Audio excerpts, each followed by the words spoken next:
revival, I think, well, it converts people's hearts. And, basically the culture of your heart becomes the culture that you create.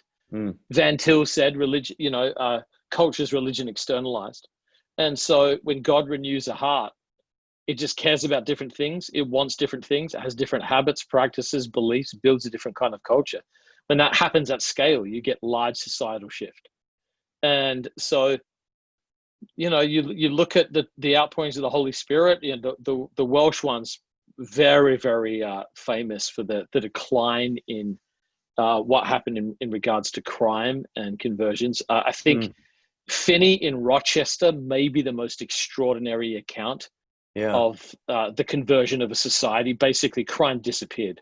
And the effects of it on society were felt for 40 years afterwards.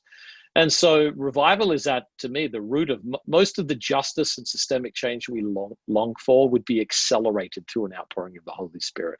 Yeah. So to me, getting to the root of the evil of the human heart and seeing that transform. When you read some of these accounts, you say, well, how does that happen? It's like, I read this one account in the Hebrides revival where one man said, imagine, when you do something wrong and you violated your conscience. He said, in revival, it felt like every sin he'd ever committed was present at once and all of its ensuing guilt. Oh, wow. So just the collapsing of 10,000 sins, the weight of all of that sins when he was a child that he'd forgotten about, all present in a moment. And that overwhelming hatred of sin, that the feeling of the guilt of sin, it makes people hate sin.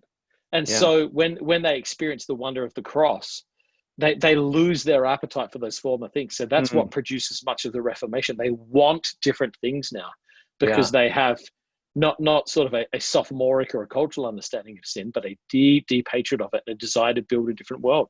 So it has to, those converted hearts, as they go about shaping and making culture, build different things, Yeah.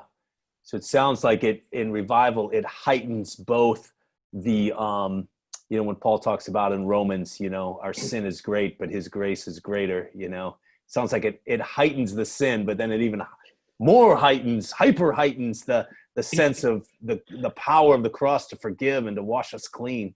Yeah. So getting back, I'm sure you've heard the stories in the Welsh revival where the miners had to retrain their donkeys because they used to swear at them so much and their language improved and the donkeys couldn't respond to the commands. And but the great hymn of the Welsh revival, Here is Love, Vast as the Ocean. Oh, wow. That great hymn from the Welsh revival. It was like the washing of the love of God over a whole nation.